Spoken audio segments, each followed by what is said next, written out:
At the end of a quiet lane stood an old house that no one really talked about, but everyone felt.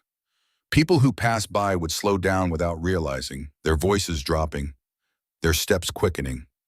It wasn't the way the house looked that bothered them, but something else, something invisible. A strange energy hung around it, as if the house was aware of every passerby, silently watching, silently waiting.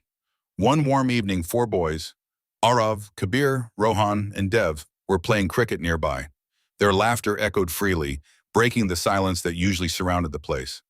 "Last over!" Kabir shouted as Rohan took his stance and swung the bat with full force. The ball soared high into the air, and all four of them tracked it with their eyes until it disappeared through a broken window of the mysterious house. Instantly, the laughter died. A heavy silence replaced it. "I'm not going in there," Dev said quickly. Arav hesitated for a second, but forced a confident shrug. "It's just a house. We'll grab the ball and come back." As they approached, the rusted gate creaked open on its own. The boys exchanged uneasy glances, but stepped inside anyway. The moment they crossed the boundary, the air shifted. It became cooler, stiller, heavier.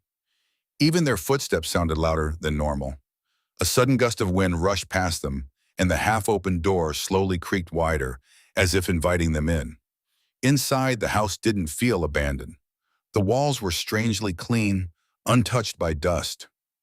"Did someone come here?" Rohan whispered. But before anyone could answer, a loud bang echoed from above as a window slammed shut. The boys flinched. Then came a sound that made their skin crawl, a child's laughter. It echoed faintly through the house, not joyful, not playful, just there. They froze. "Did you hear that?" Deb whispered, his voice shaking. No one replied, but they all knew. Drawn by a strange mix of fear and curiosity, they moved deeper inside. The corridor felt longer than it should, stretching into silence. At the end of it, a door stood slightly open, and a warm yellow light spilled out. Arav took a deep breath and pushed it open. Inside was a brightly lit children's room filled with toys, cars, dolls, puzzles, stuffed animals. A small train moved in circles on the floor, and right in the middle lay their cricket ball. For a moment, everything seemed normal. Arav stepped forward and picked it up. And suddenly, everything stopped. The train froze. The light flickered. The laughter returned, louder now, closer. Then, in an instant, everything vanished.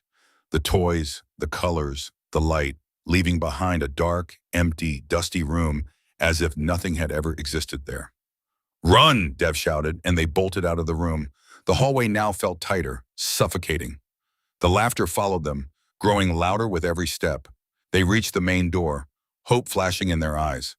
Arav grabbed the handle and pulled, but it wouldn't budge. "Open it!" Kabir shouted. "I'm trying!" Arav strained, but the door remained locked. Then, with a deafening slam, the door shut completely on its own. Silence fell again, thick, heavy, suffocating. The boys slowly turned around, their fear now undeniable. The house felt alive, aware of their every move. And then, breaking the silence, they heard it, a soft sound, a ball rolling slowly across the floor toward them.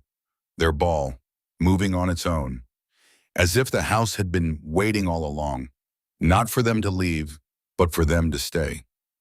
Because now the house didn't just watch anymore, it wanted to play. If you made it till the end, you're already part of the story. Like, share, and subscribe, because once you enter Strangers and Secrets, there's no going back.